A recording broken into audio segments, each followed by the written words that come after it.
No, so I look like death warmed over, but so I'm thrilled not to be seen. So I am recording it. I just started because sometimes I forget. So I hope everyone's okay with that.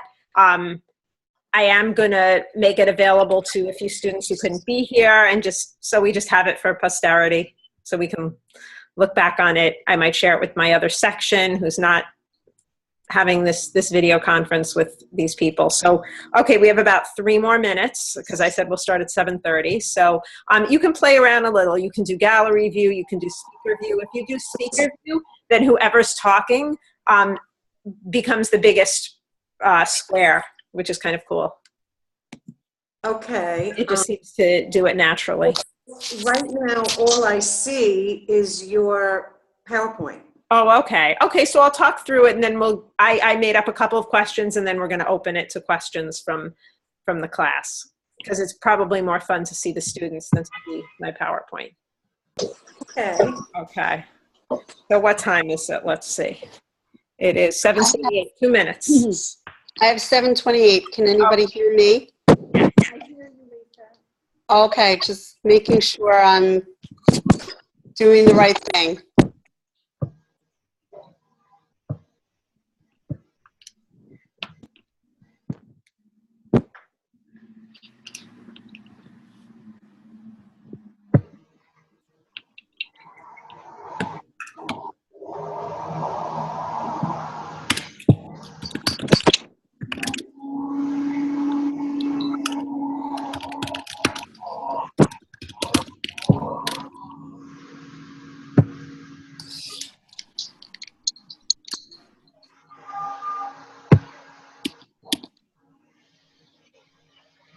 I'm only seeing one face at a time.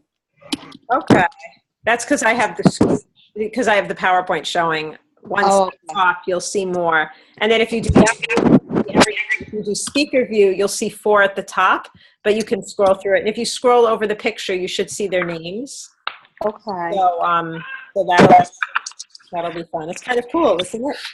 It's very cool, but I feel that I still don't know really what to do with it. But as long as I'm able to communicate, I guess it's good.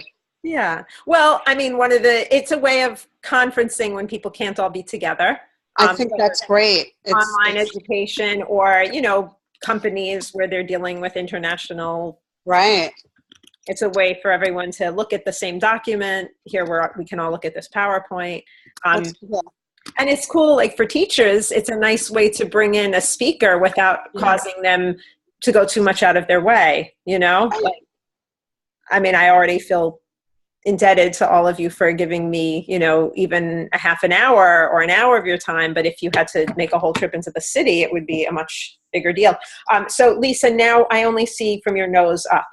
Okay, so we're going to officially start. First of all, I want to thank Covert School. We have 2 teachers. We have Lisa Barbado. You want to wave? Although not everyone's going to see you. And we have Marcia Richmond. And as my class knows, Marcia Richmond is the teacher from that IEP meeting we role played a few weeks ago.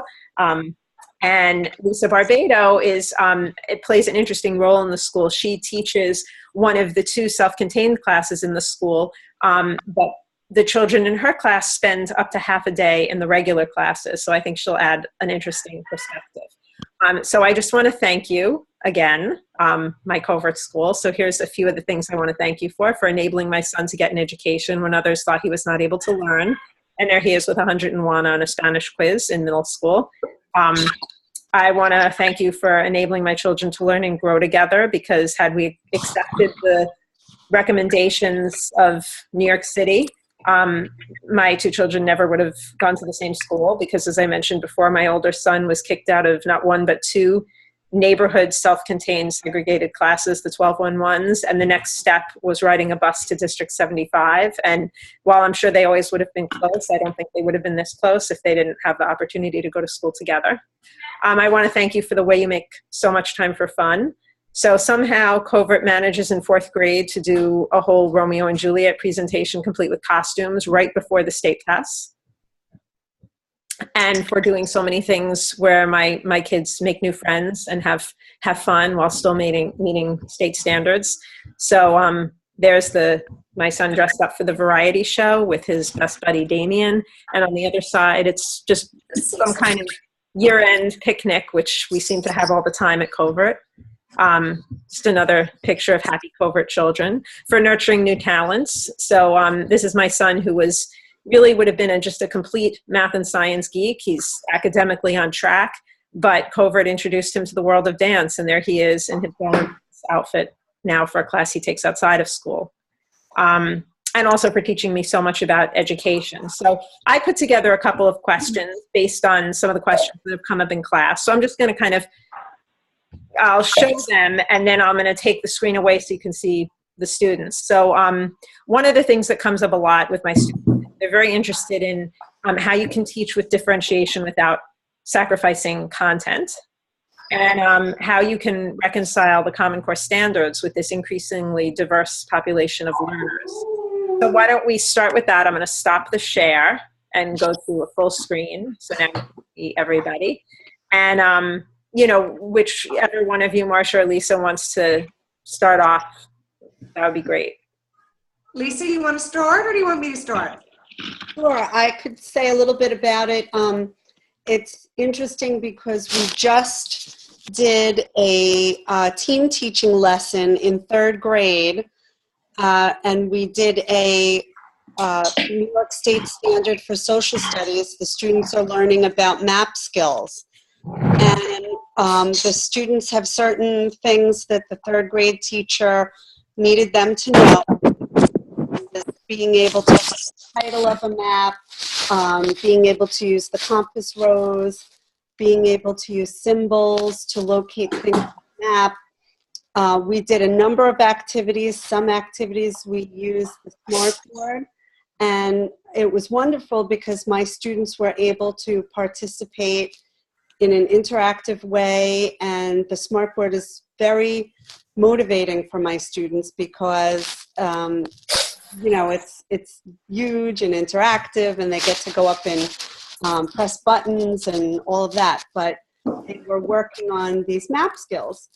And our lesson, then we planned that they would, after doing all of this, that they would create their own maps of the classroom, and they would have to use symbols and color and make a compass rose and label their map. Well, all of the students, most of the students in the class had a blank template where they were going to create their own maps. My students had the same template, but I added some symbols because many of my students have very limited fine motor skills, and for them to create their own symbols would have not allowed them to participate. I lost the So okay. Can you hear me now? Yeah. Okay. They were able to label the map, and they were able to use the map key and select colors for different symbols of items in the classroom and match it to the map key. So they were able to do a very similar thing. In the end, they will also be tested on the Common Core standards. And so this might be something like what they would do with this standard, but at their level. You know what? I probably should have asked you first. Can you tell us a little bit about who's in your class? I mentioned they were the only one of 2 self-contained classes, but I didn't really say. Yes, that's right. My students are intellectually disabled, and sometimes they have multiple handicapping conditions, but they're functioning at a level where they need more special ed services than what our school provides in the setting. So that is why their homeroom is my self-contained class. But as Diane said, my students participate with their grade level peers they are assigned to a class, and I was just talking about the third grade students who are assigned to a third grade class, and we're working with these social studies standards on map skills. So my students might be third, fourth, and fifth graders because I have the intermediate class, but often they function, a lot of their academic skills are around anywhere from preschool to a little bit of beginning second grade. So it's a wide range, even in my school, in my class. I mean, I have to differentiate in my class as well, but then we differentiate for them and modify for them when they have their integrated experiences in their grade equivalent class. What I do or did when I was before.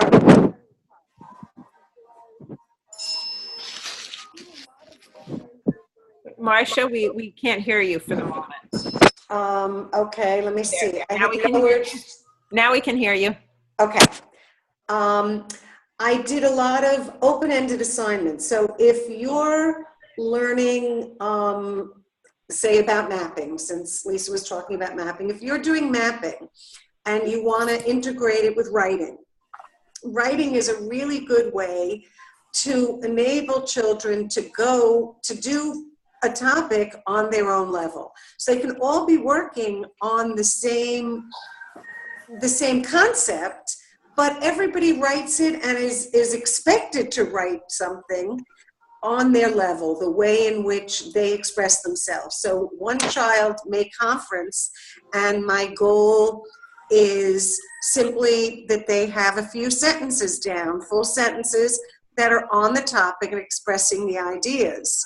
Another child, on the other hand, I'm going to expect to develop it into paragraphs and to have correct usage and things like that. And so a lot of that happens just in the course of a conference. You could conference where your expectation is for everybody to do kind of the same thing, which is not as good for the children and certainly not as interesting for you. Or you can do the same conference, takes the same amount of time, but challenge those who are capable of being challenged, and provide support for the others.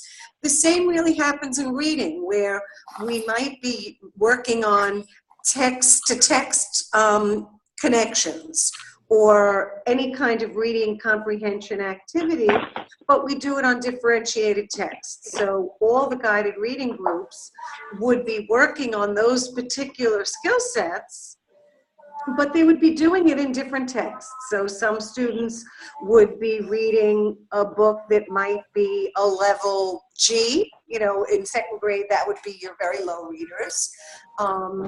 And other students might be reading on a level M, N, occasionally even O. You change the types of questions. Everybody might be learning to make inferences, but for some students, you're going to be doing supportive inferencing, and you're going to be talking about when you make an inference, you use the information that you have in the story and you combine it with what you know about the world, and you're going to give them specific strategies to support their making an inference. With another group, you'll be working instead on more independent inferencing, and you might ask higher level questions, but they're all still working on the same particular standard. Go ahead. Okay, so I have a list of questions, but I'd rather them come from you. So I'm gonna, rather than share the screen, I'm gonna kind of open it to my class. And if nobody asks, I'll just go to my next question. But I'd love, you know, and again, if you feel more comfortable typing, you can chat a question, you know, or you can just unmute and ask. Hello. Hello. Okay, we have someone who's about to ask. We have Esther and... Hi. Hi. Right. So Lisa, you said that your classes half integrated and half self-contained. I was wondering if you could tell me more about that. That's really interesting. How did you separate it? Is it just contained with math and English, or how do you?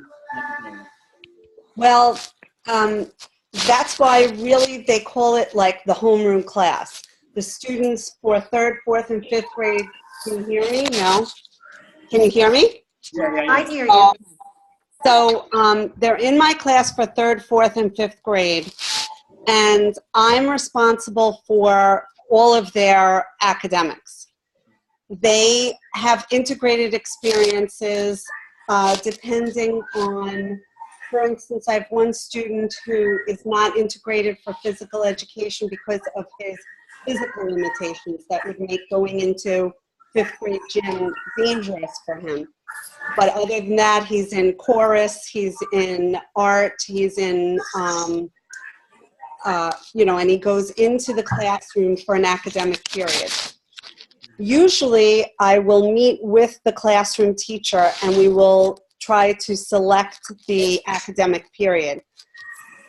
We like to select the class that will allow for a lot of group lessons so that the students will get to interact. One of the main goals for my students is socialization. So they might not, well, it used to be that they might not be expected to be working on the same academic standards as, say, the 3rd grade class or the 5th grade class, but that they'd be working at their level, but having the socialization experience.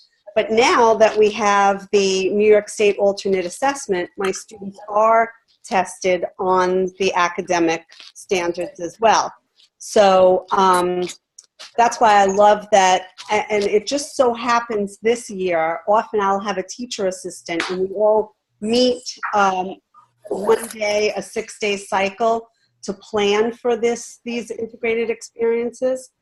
But this year, I have such a small class that I'm getting to push into the class, which is really awesome. Not only do I get to meet with the teachers, but I get to actually co-teach with them when I'm in the class with my students. So really, we try to, regardless of ability, I have one student who is nonverbal. He brings his communication device with him when we go into the classroom.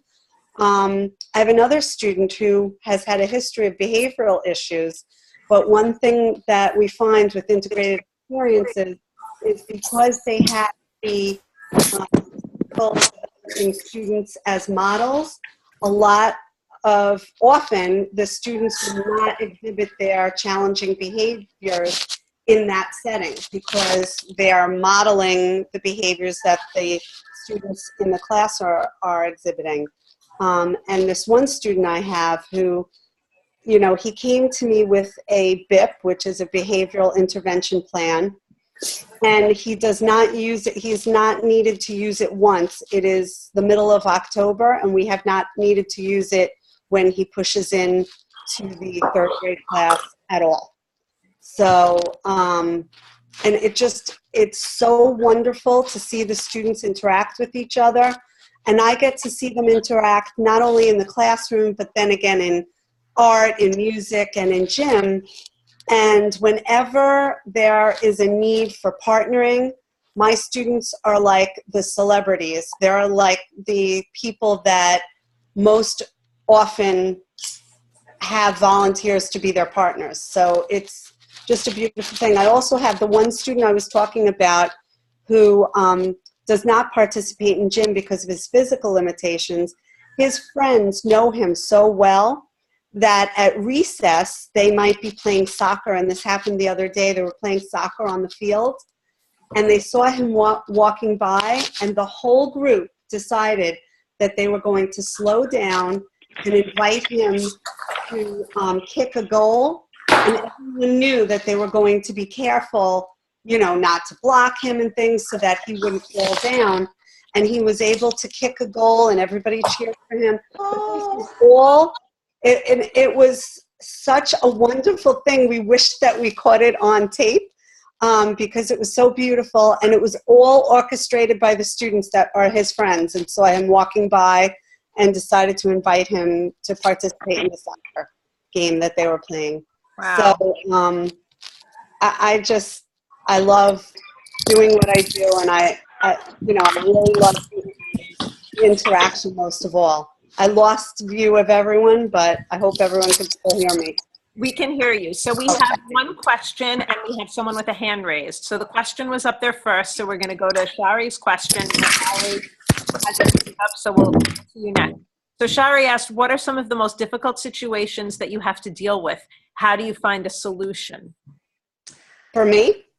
For either one of you. I'll turn it to Marcia. Even if the most difficult situation was me, that's okay. No,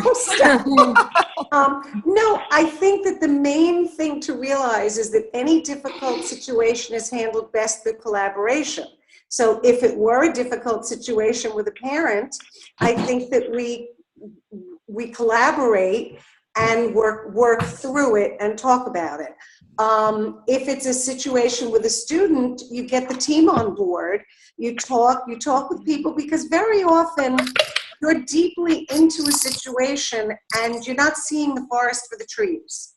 I also found that I used to keep a mantra in my head from a very powerful conference I'd been to, where one of the speakers had herself been a child with major challenges in school, severe ADHD, and that ended up causing all kinds of behavior issues for her, because schools, I think today we hopefully try to accommodate people's needs a little bit better than they did in those days. And her comment was, what's in it for a child to misbehave? If you think about it, they're not likely to be getting, people often look at certain behaviors and say they're doing it on purpose. Why are they bouncing around the classroom? Why can't they stop?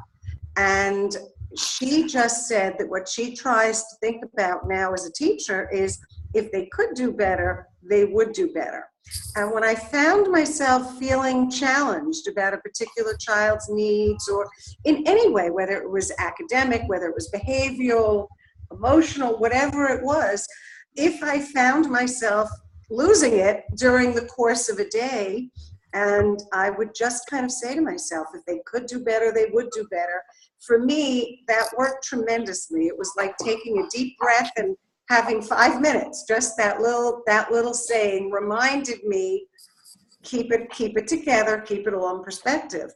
And then if I was having trouble figuring out how to meet a child's needs, I would talk to friends, see if somebody else had a good idea. I would talk to people who had the child before. I would talk to somebody who perhaps had a similar child, but I would get many of the specialties involved, so that very often an OT may have different insights than a teacher who teaches academics. Occasionally the PT might be involved with a particular child. The resource room teachers, there's special ed people, sometimes even a teaching assistant. Somebody who's perhaps closer to having just read some of the current material. Maybe they read about something that I hadn't seen yet. So I found that dialogue was always the best way to handle issues. I don't know if that answers, if that was what you intended.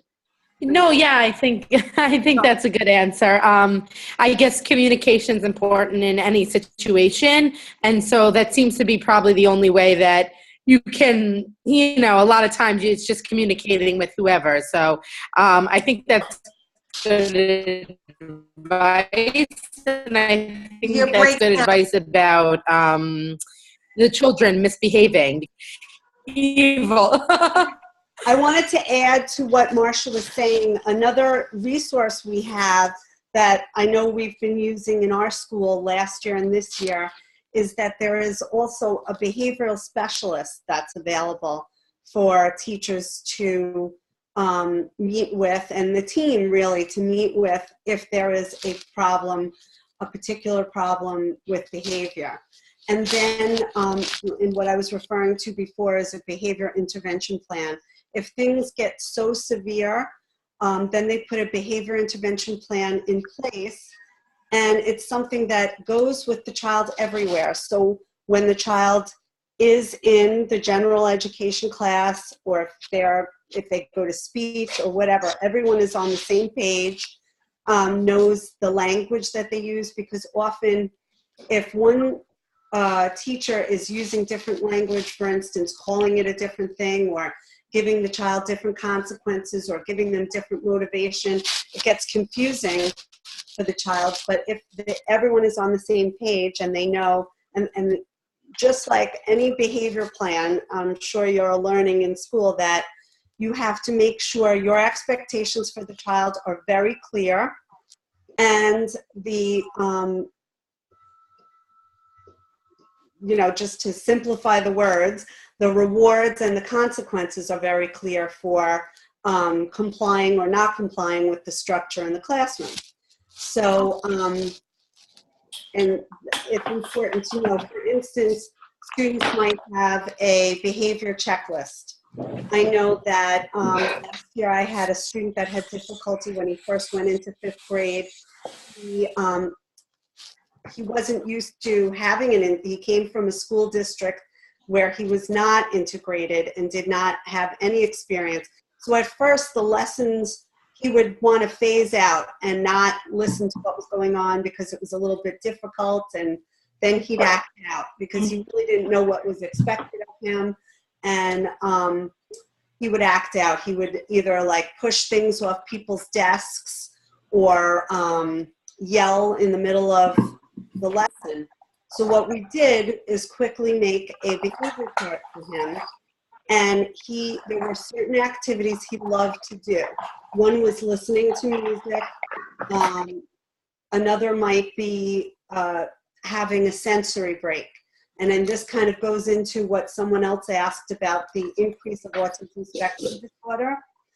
Often when teachers know and are educated about autism spectrum disorder, which also a lot of the issues overlap in other disorders. I have students that have autism spectrum disorder, but I also have students who have Down syndrome. And many of the students who have different issues like this have sensory integration issues. Sometimes a child with ADHD would have sensory integration issues. And what that means is sometimes the lights are too much for them. Sometimes sound could be overwhelming. Sometimes they have a need for certain movements, like a kinesthetic movement. So what I do in my class is I will have an exercise circle twice a day. It helps the children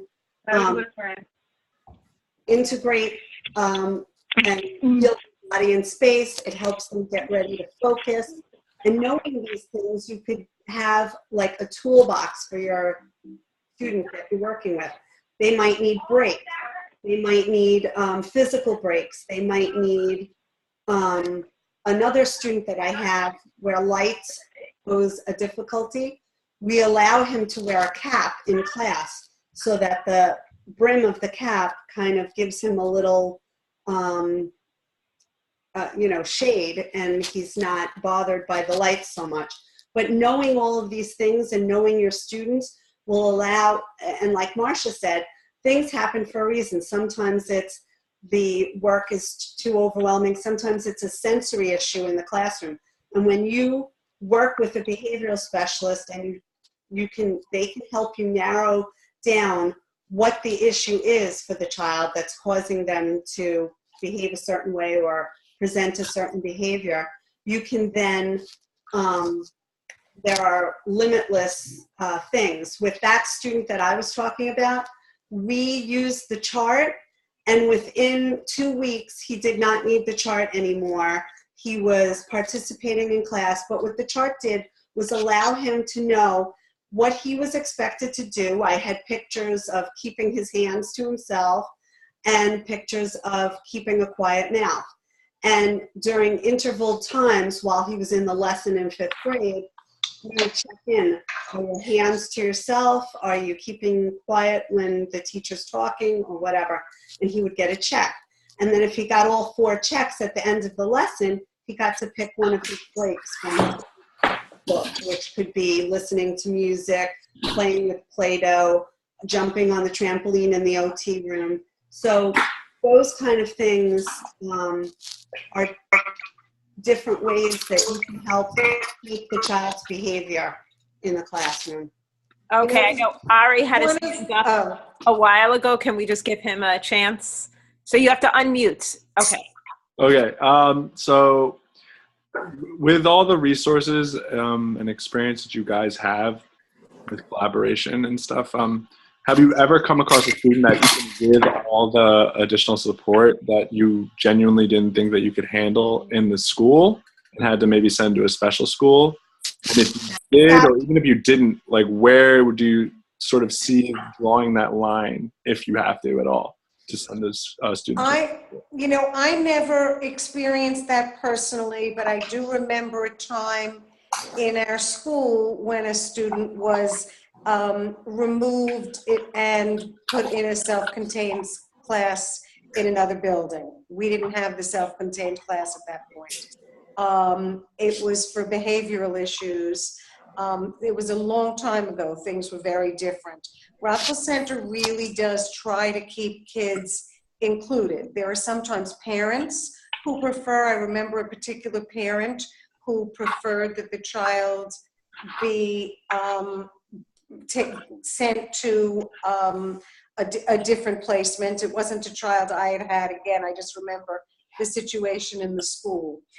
Different districts are different. Rockville Center happens to be very, very strong in the inclusion model. Yeah. And provides a tremendous amount of support for teachers. Yeah.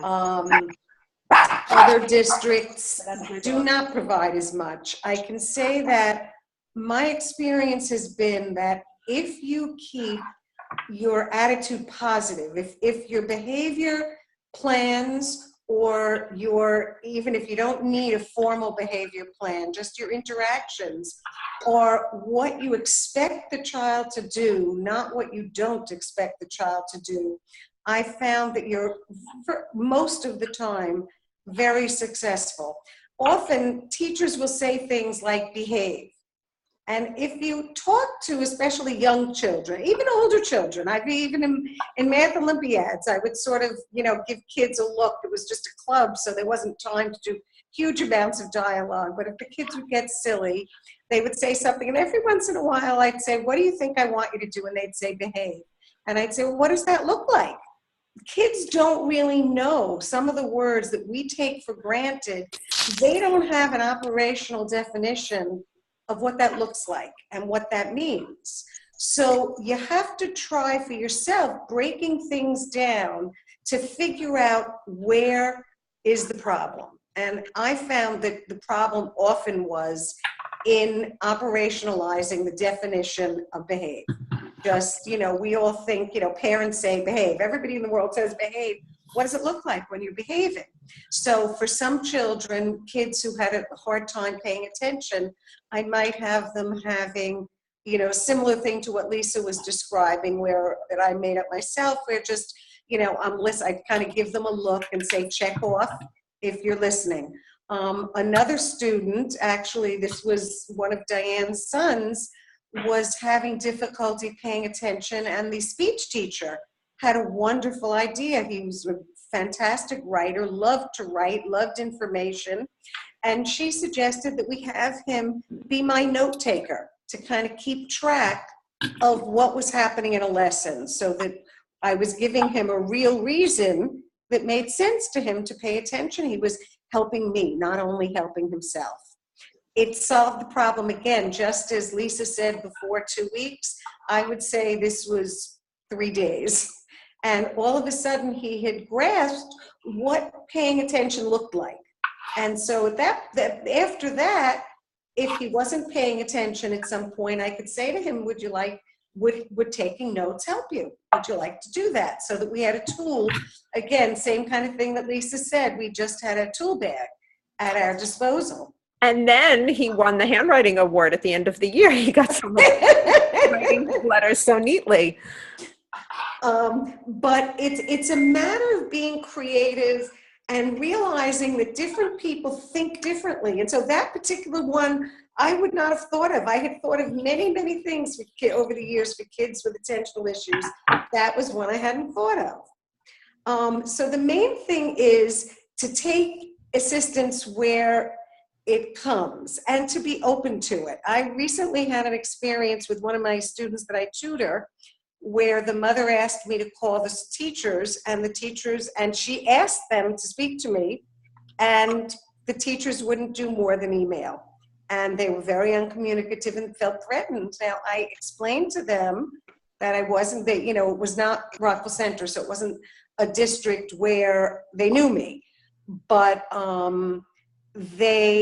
at the same time, I was having dialogues with Rockville Centre teachers in the high school, where again, they really didn't personally know me. They might have known my name.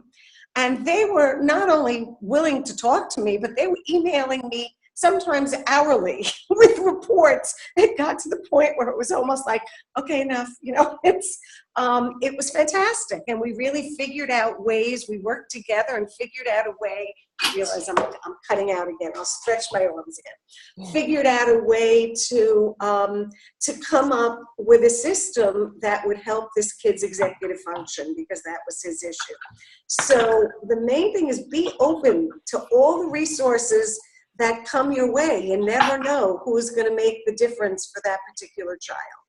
Rockville Centre is really extraordinary. I mean, you can imagine all I am to them as a parent, and here I am, my kids have graduated and I have 2 teachers spending their evening with my class. I mean, in terms of reaching out, I mean, Marcia, the way we started knowing each other is you were calling me in the evening to find out why my son wasn't doing his homework. And, you didn't let the conversation end. I mean, we had this epic IEP meeting. It must have been 4 hours. I mean, at least. It gains at least 20 minutes every time we have one of these. Started in daylight, and it couldn't have been after 3 in the afternoon. Definitely. We started at 3:30. We probably finished at about 6:37. That's a long time for It is a ridiculously long time. I was torturing you. And I was touching you, but it's that, I mean, it sounds unbelievable. You're all looking a little pale. You're thinking, I'm in school, I'm teaching, there's so much work, how now you're telling me I have to spend my evenings talking to parents. But, you don't have to do it all the time, but, you being open to giving this 150% of yourself can create miracles, and save children. And that's a wonderful thing. The main thing is the relationship with parents. If you put in the time in the beginning of the year, it pays back in spades. But there's an interesting thing at Covert also that, is probably it's a little tangential to analyze here, but there's a little bit of like a willingness to cross some boundaries, which enables friendships to form. I mean, there's a music teacher who I invited, but she was too busy. She was busy for this, but I just wanted to give her the opportunity. When my older son graduated, 2 years ago now, he's in 8th grade. I didn't even know her. And she kind of said, he really should learn to play piano. Maybe I should see if he likes it. I can come by and give him a quick 10-minute lesson. And I said, okay. And this has turned into 2 years of lessons now. She won't even let me pay her. So every Sunday we're at this teacher's house, and now I've become friends with her. But there wasn't even a friendship or a relationship beforehand. I mean, you almost don't believe it. And when you think that this is a child who, when he was in kindergarten in the school, in his self-contained class, the principal called me one day and said, we're having an assembly at 1. Can you pick him up? Because I know he's going to misbehave. And I said, well, how do you know he's going to misbehave? And she said, well, he always misbehaves. I said, well, what's the assembly? He said, it's music. It's a pianist. And I knew my son loves music. And, I still don't quite understand how this is the same child that is now sitting in the home of a music teacher every Sunday morning, bouncing on her yoga ball, taking turns between the yoga ball and the piano because she understands that he still has some sensory issues. I mean, it's really unbelievable what this district does. But again, it's also what I talked about before, Diane, with the being positive, not negative. That place was thinking what he isn't doing instead of how to help him do as well as he could do and take advantage of the facilities. So it's about naysayers, and Right. I have no use for naysayers. So we have a bunch of questions here. I guess you can see the chat questions also. A lot of them, I'm trying to condense a few of them. A lot of them are I can't see them. I don't know why. Oh, okay. So there are a lot of questions that have to do with differentiating. So Could I just, before we go on to that, I just wanted to add to something that Marcia said, and also something that I don't forget his name. I mean, I don't remember his name, but the gentleman who asked the question before. Yes. Okay. I totally agree with what Marcia said. Your attitude has everything to do with it. And down to, believe it or not, you know, you might not realize as a teacher, but your body language gives off all of the information the student needs to know. Whether you believe your student is understanding, even to the point where my students might be functioning at a kindergarten level, nonverbal, somebody might think that they could make a comment in front of them, they wouldn't understand it, or maybe they're not even making a comment, it's their facial expression. You have to check all of that. If you're, and like Marcia was saying, if you're finding yourself frustrated, you need to go to get help, because, and what I mean is, you know, tap into your resources as a teacher, because you don't want to give the negative feelings to the student with expressions or anything like with your being frustrated. And the difference is, I feel like things work for us because we expect them to work in COVID. And I know even with, I never worked with Alon, but I remember the attitude from the top down is important too. Yeah. But even if you don't have administrative support, you could still, you know, work for your students. But we had a principal who said this was going to work.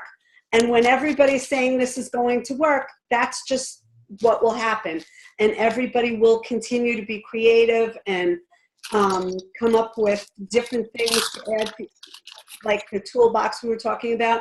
Sometimes you really have to have a toolbox, because using A might work for the first week, then you have to change it to B, and then in 2 days you have to change it to C. You have to have a whole bunch of tools. You have to have a whole bunch of resources, because sometimes you have to keep changing them up. But the attitude is very important. There's a tremendous amount of research about expectations. Right. How important they are. Yes, and also the expectations, like Marcia and I were saying, that they're clear, that they're understandable. If you say something in general, like Marcia was saying, that's going to be very hard for a student to understand. But if you, and often the research also suggests that regardless of functional level, something visual excuse me, also helps, whether it's a picture or a checklist or whatever, something visual that the student can see or you can point to without bringing attention to the child. That's another thing. When you're giving these helps, you don't want to bring it negatively to the child. You want to do it discreetly or creative in a way, like Marcia said, using the child in a positive way as a note taker instead of bringing negative attention. Yeah. Okay, so just looking at there's like 6 or 7 questions about differentiation. So I'm just going to kind of. Wait, Professor, this is Jasmine Jacobs. I'm sorry to interrupt, but I can't get on Blackboard and I'm listening, and I have a burning question about communication between co-teachers. Okay. So I am teaching ICT with the new teacher. Like, he's been teaching since September. I came in the middle of the class. This is a group of 10th graders that have already not passed the Regents last year. They're retaking this algebra. The teacher, you know, we're just getting classroom management and just a general sense of classroom culture established. and it was really, really hard. He's pretty much like reluctant to communicate with me in any way, shape, or form. Like, I even gave him one of the articles that professor gave us about communication in those 3 different stages of being reluctant, then moving on to opening up. And he's never taught ICT before. And on top of the communication issues we're having, the negative energy that he has towards the IEP kids, how do I explain to him that his energy and his demeanor towards the kids with special needs that are in this ICT setting they're being passed on to the other kids? Like, how do you have any suggestions for that? Because I've tried to literally explain it to him, and he just kind of doesn't. If he would listen, I'm going to send you a video link to this conference, and I think they just said it very well. I don't know whether he listened, but you're certainly welcome to share it. But what were you going to say? I was also going to say that in a situation like that, I would talk privately and very directly that there are students who have different needs than he has, and that no one person's needs in a classroom takes priority over another's. And therefore, this behavior can't, I mean, that's a situation when, now I'm not dealing as often with high school kids as with little ones, so it works a little bit better perhaps with kids who want to please their teacher. But basically, I have found that I will stop if something unkind happens, and this is basically something unkind. He's actually, there's a lack of regard, and the kids sense it, and and I've only been there for a little bit, and they're already gravitating towards me. So now he's like, oh, you know. So it's my feeling, and again, in a high school, you've got more curricular issues. So I just want to say, Diane, I keep losing faces. So just let, if something happens and you don't hear me, I just see a little telephone in the middle of my screen and I'm not on the phone. Because the person who asked the question is calling in. Oh, okay. Oh, I thought that I had lost. Oh, okay. All right.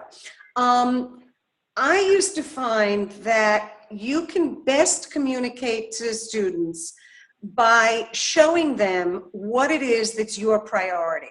So if something unkind happened, say at recess, they knew that when they were in my room, we would stop everything. They knew I was a math person. It could be math period. I would give up math. I could be doing a read aloud, which was one of my most fun parts of the day. It would stop, because how we treat people is really your footprint into the world. You can't do a job when you become an adult if you don't know how to deal with all different kinds of people. So sometimes when I've had kids with special needs, I would make a judgment. Do I want to do this with them in the classroom or not with them in the classroom? I often would get permission from them. Can we talk about this? I'd say, I have this concern. I feel that people aren't understanding why you do some of the things you do, and that maybe you don't understand why the kids do some of the things they do. Could we talk about it? And so sometimes kids would say directly, I would help them have the language, you hurt my feelings when you do X, Y, and Z. Now, I know that you've got more curricular issues, than second grade or third grade have, so it may, not that we don't, we have plenty, but I'm sure you do. that could be a problem, but I think that you communicate a tremendous amount that way. The other thing that I once did with fifth graders was I made a unit and I got all kinds of literature, novels about discrimination. Novels in which kids, and now there are even more, this was a very long time ago. Now I'm certain that there are many, many more that exist. I know of some. And now there are ones that exist with kids with special needs. It happened in that particular situation that the child who was doing the victimizing himself was dyslexic, severely. But he was picking on, he was prejudiced. He came from a prejudiced home. So it was racial prejudice that I was dealing with. But I'm certain that there are many books about kids with special needs, so you could handle it that way by turning it into a reading unit. I don't know what subject you teach. If there's a way. I'm teaching inclusion Oh, you're teaching inclusion. Well, across yes. 4 different content areas. In So this four- is one of oh, the I 4 see. classes. And all my other co-teaching matches are working out beautifully. Is there a person in the school, another teacher, an administrator who you have a good rapport with or who you trust? Yeah, I already spoke to the head of the SPED department, and she is aware of the issue, and everyone is aware of it. And so we're going to sit down in conference and try and do a mediation next week, because I've tried to pull him to the side. I've pretty much done everything that I could possibly do. There needs to be a third party, because he feels like I've come into his classroom and now I have more authority to the kids. And what I'm trying to explain to him is I don't care if they think I'm a para. I want to get them from point A to point Z. They have to pass the Regents. I want them to learn. You know, it's an ego thing with him. Right. The other thing I wanted to say to you is I'm glad that you got other people involved. And when you meet with him, what he has to understand is if he cannot change his attitude, then he needs to become a good actor, because like you said, his behavior is modeling for the other students. And this is kind of one of the reasons I even went into special education. When I was in high school, I had a very upsetting, sorry, I keep losing my voice, a very upsetting situation with a high school teacher of mine who said something very derogatory about a student that was in the self-contained class. And as a student, I felt that it was horrible that this teacher said this to the other students, because I thought it was bad enough that these children were misunderstood by students, but to be misunderstood by a teacher and to have that teacher model it to the other students was just criminal to me. And that's why this has been an issue for me since I was in high school, before I even knew I was going to be a teacher. But you know, if that person's mind cannot be changed about these students, their behavior at least has to be. As a professional, they have to work on acting like they're accepting and acting like these people are important people in their class and all of that. You know, I would also point out that when he becomes an adult, or she becomes an adult. That's a he, and he's much older than me, so. Yeah. It's a teacher who's, it's not another student. Who's, Oh, it's a teacher. It's a teacher, yes. I'm having I'm sorry, it was breaking up. I thought you said a student. the teacher. Oh. That, but you know what, Marcia, a lot of what you said is relevant too. You know, I realized you had Right. understood it, but it really is relevant, because it's only a little bit worse if it's a teacher acting out toward a student, but the same things apply. It's not Right. acceptable. And just You have to to add, stop everything and fix it, because you can't have a classroom if students don't feel safe, whether No. it be from their other students. Yeah, exactly. and basically the other members of the staff in the, excuse me, I'm just getting over a terrible cold. The other members of the building staff need to then put the person on notice. I mean, that's simply unacceptable. It's just not, it's not acceptable. The person, he's not doing his job. No, he's not. I have a question for you. Do you have a dignity of all the DASA representative in your school, the dignity for all students? The dignity, the DASA rep, we have a UFT rep. It's just he's just new, and there are a lot of amateur mistakes he's making, and I've already tried to pull him to the side and conference with him, and that's why next week I'm getting the head of the SPED department to come to the meeting. Right, because adults, you know, are subject to the DASA laws as well, and if they can be bullies to all sorts of students, and if he's not, you know, complying, that's somebody that needs, you know, to be talked to about that as well. So Thank you. That's a really good idea. Good Okay, luck. so I can't believe it's already 8:21. This time just flies. So I want to get as many people's questions answered. I know Jessica had her hands up a while ago, but we had some questions up here before. So if you could spend a couple of minutes talking about differentiation, with keeping in mind the question that David raised, how has your methods of differentiation changed with so many kids on the autism spectrum? And another question about how you, if you've ever had kids with emotional disabilities in your class, and how you integrate them and differentiate for them. And also just, what your strategy is for planning. Is it really planning 26 different lessons? It seems overwhelming. And we haven't actually we're spending 4 days on differentiation. So I hope after those 4 days, you'll get a lot of strategies and techniques. But I wonder if you could share a little how, over the course of your career, you've adapted to differentiating versus that kind of traditional approach of, the whole class. Realistically, I just kind of want to say something that's not directly an answer. The way you are as a teacher is going to change depending on what stage of your life you're in. So when I began my career and when I left my career, my last, say, 15 years and my first 5 years, whatever, were without children. I was able to put in huge amounts of time. As I had young children, the amount of time that I was able to put in was realistically not the same. And I'm only prefacing it with this because I don't want to totally freak you out in terms of the amount of time that some of this takes realistically. To do your absolute best job, you do need to plan not 26 different plans, but you need to break kids into groups, and you need to think about your groups. The groups should not be constant, should not be static. They need to change. Sometimes they should be,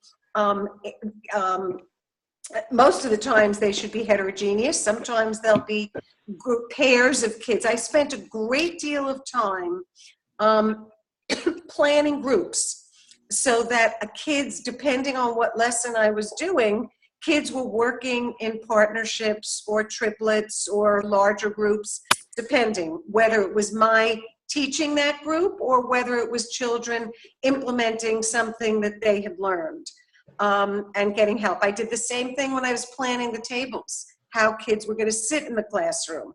And I changed them frequently so that kids got to experience different kids and learn from different kids. And that was one of the big ways that I communicated respect, was by letting everybody know that being near someone else is a really great opportunity to learn. So it's just sometimes those little subtle things you do and the words that you use with them that help. So that's number one, is that it does take time, more time in the beginning. I know my student teachers had a very hard time learning how to group kids effectively. It's not easy. So it'll take your time. You're not going to be great at it your first day out, your first year out. Yeah, I was terrible my first year, trust me. As the longer you teach, the more efficient you'll be. You'll also pick, you may end up saying, this week I'm going to be focusing on social studies. And so I'm going to use my reading period, if you're in elementary school and you're not limited to one subject. I'm going to teach some of the social studies through reading, so that that'll kind of allow you to get double duty out of your planning. So even if you're using a textbook, kids need to learn how to read a textbook. It's a skill to do effectively. Now, of course, now with iPads, I guess textbooks have changed. So you may read it on the iPad. Whatever it is, you want to teach them strategies to know how to read the materials that they need to read. So that's a way to consolidate some of your planning, so that while you may be planning to teach the same material to 4 different groups, or even more sometimes, so that'll mean 4 lesson plans, you may be doing fewer subjects. So by integrating subject matters, you manage to consolidate some of the planning. That's one thing. You're also going to pick, you may say, I'm going to really focus my planning this weekend. I'm going to work on math for 3 weeks. So you won't have to think about the math as much unless kids aren't getting what you're teaching, and then you have to reevaluate how to help them to grasp it. But assuming that you planned effectively, at least you're done with that. And so then the next few days, maybe you can work on ELA. But yes, the differentiating does take time. It will change as the curriculums change. I must say that I didn't have a huge change with the core standard because I always was considered a challenging teacher. So the core standards ended up, what? You could have written the core standards. I still remember when I looked down on the paper and saw that my son had restriction because I had already heard that it was second grade, but she taught them 6th grade material, and I thought this would be a mistake. That was an exaggeration. Why are they giving, my learning disabled son with all his expressive language problems this incredibly challenging teacher? And I actually asked Darren, I asked the principal, are you sure? And he said she'll be the best one for him. You'll see. And I was worried, but it worked out very, very well. Anyway, so that particular transition wasn't hard for me because I always really questioned kids on a challenging level. I know for some people it was a pretty big transition, but my principal's comment when he observed me the first year was no change.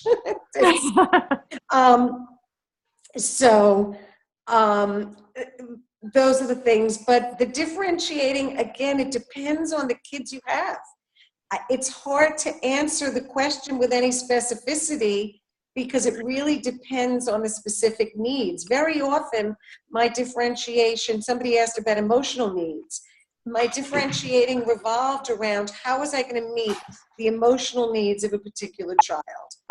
And I had to weave that through all the different subjects. One of the kids that I had included from the 2nd grade level before Lisa got them needed to work on name recognition and things like that.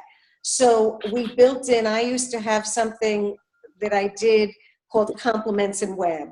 And many moons ago, when the world was not quite so crazy, I was able to do it often. By the time I was finishing up, I was only able to get to it twice in a 6-day cycle, if that. And basically, Web was discussing the wonderful, exciting books we were reading at home. So it was a way for me to check in and make sure they were doing their home reading, but also assess comprehension, assess are they reading the right level books, are their parents putting them into Harry Potter in 2nd grade because they can decode the words, but they don't have a clue what they're reading. There were all kinds of issues that I was addressing through that 20-minute period, not the least of which was having this particular child point to the children whose turn it was and say their name. And, another child, my goal might have nothing to do with comprehension. It might be, can they speak loudly enough to be heard? With compliments, my goal was, are they saying something different, giving a compliment to a different person each day? Are their compliments gaining in depth? Are they only talking about, I like your clothing? Or are they talking about, I really liked what you talked about yesterday in whatever, or I used to bake with them for their birthdays, your cupcakes were delicious today, or, something. And were they choosing different people, or were they only talking to their best friend? So that, again, you're dealing with emotional needs and finding a little way to communicate to them the importance of branching out, of making everybody feel included and loved. And that was the place for that language. Okay, so we have, I'm just kind of scanning the questions. Some of the questions I think you answered, but maybe a nice one. Okay, one question that I don't think you touched on was Danielle Lewis's question. Did the majority of your students with IEPs meet their goals? If not, what accommodations were made for those students? So that might be a good one for Lisa, because you have, all your kids have IEPs and goals. Right. And I guess I always wondered that too, when I look over my own kids, and, you know, when Alon would come home and I'd get the IEP report, sometimes it seemed like he wasn't actually going to meet those goals, because I would get progressing gradually and it was already May. So what happens then? Well, what happens when a child does not reach their goal is you don't want to write the same exact goal. What the teacher, that would be a learning experience for the teacher, that, you know, maybe the goal wasn't written the best if the child is not reaching it. You want to write the goal so that the child will be able to reach it. And you don't want to make the goal so broad that it's going to take the child 3 years to make that goal. So what I have is most of my students will reach their goals, but every once in a while and again, like Marcia said, it's a learning experience. When I first started doing it, there were times that they weren't reaching the goals because I either made the goal too difficult or too broad. But as you know, you gain experience or knowledge of the student, you're able to write the goals more realistically and know what would be a reasonable goal for that period of time. So now I still have students that might not reach the goal, but then I have to think of another way to address it. And maybe it's rewording it or addressing it in a different way. For instance, if my students are working in calculating math, they're working on adding and subtracting digit numbers, and it gets to the point where I've really done everything with them, then maybe their next goal is going to be using a calculator, you know, and learning how to perform that with a calculator. So I have to, I was more so referring to like the end of the year goal. So like you set your end of year goal and they don't meet that. Do you use that as a reason to hold them over? oh, no. You know, I don't know if things are a little bit different in, you know, an integrated class, but my son, I have that experience on the other end. My son has an IEP and he's in the general ed class. And there are times that he does not meet his goals. Now, my son, not only does he have an IEP, but he is what they call dually exceptional, because he has, you know, challenges, but he's also in the gifted and talented program. So, and even in that situation, he has goals that he does not meet. So we either work on something similar again the next year, but it isn't, you know, reason.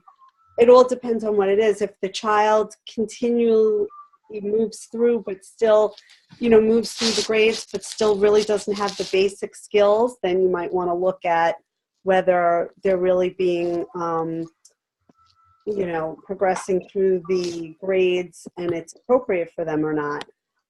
But for the most part, and Marcia can answer to this too, we really try not to hold students back. You know, but to give them resources that they need to be able to continue. So Alexandra, In 33 years in Rockville Center, I know of one student, not one of mine, who was retained, and I had a student who was at the very oldest end. When I had her in first grade, she was older for the grade. She was in the grade correctly, but she was older, extremely bright, and beyond her years in maturity. And we decided to push her ahead. And that was so incredibly unique. But those were the only two students I've ever heard of in all in Rockville Center. We simply really do not retain. I know it's very different in the city.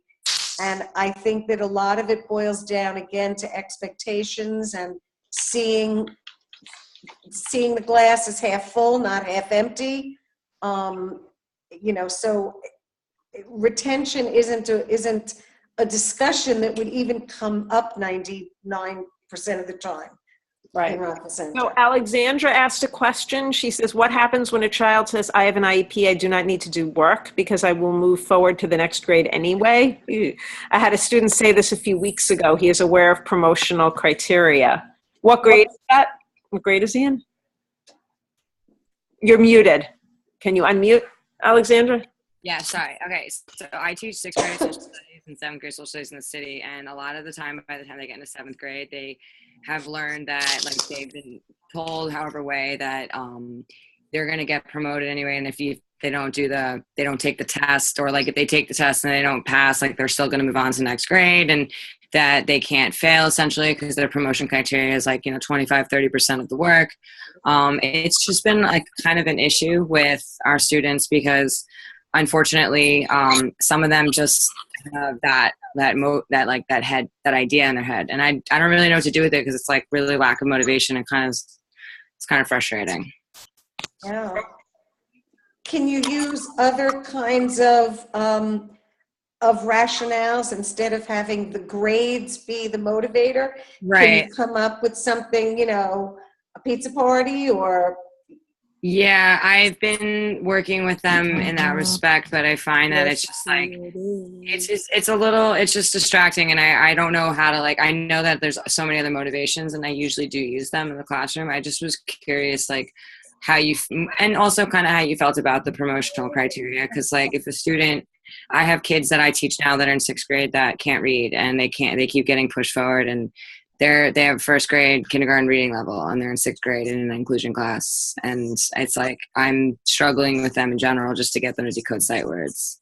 I think that the key thing in that situation is to figure out, are these children who are severely dyslexic and who need to be given, so then they really may not read until they're adults, but it doesn't mean that they can't listen to books, that they can't find all kinds of, they can get, I'm sure of all the resources where all textbooks can be gotten on, I guess it's not tape anymore, on whatever, digitally.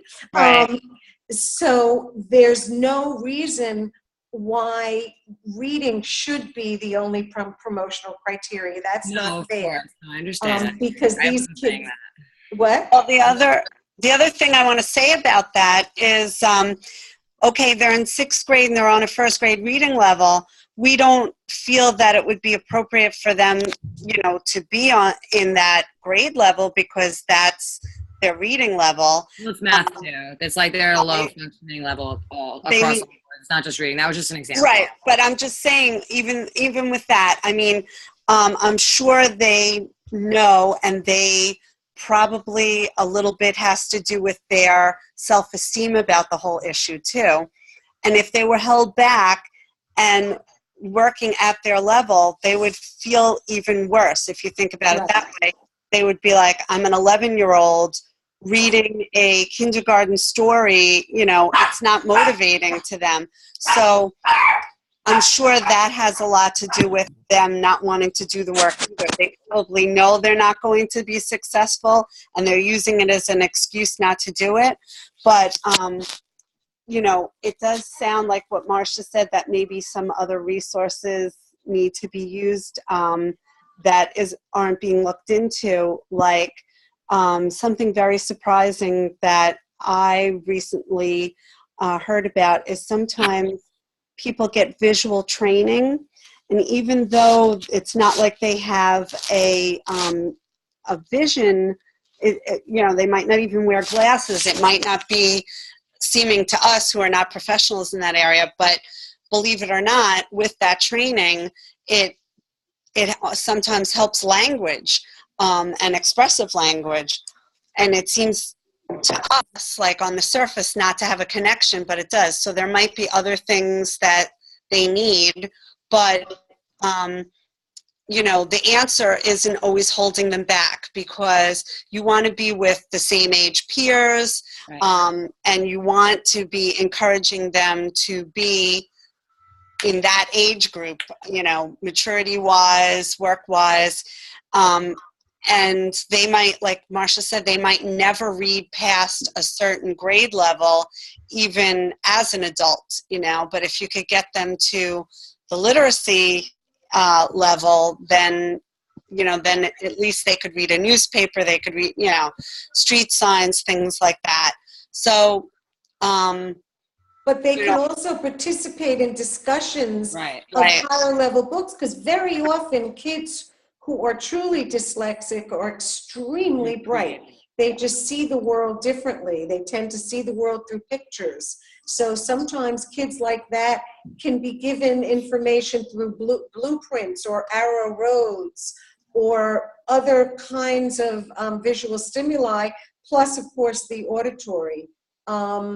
So if along the way they had been, provided with some of these vehicles, they could be, there's no reason why they can't be, because they can't read, doesn't mean they can't learn science or social studies or anything else. So I always went with the idea, the concept of teach to the strengths, remediate the weaknesses. So you don't throw reading out the window and say, all right, he'll never read, I'm not going to try.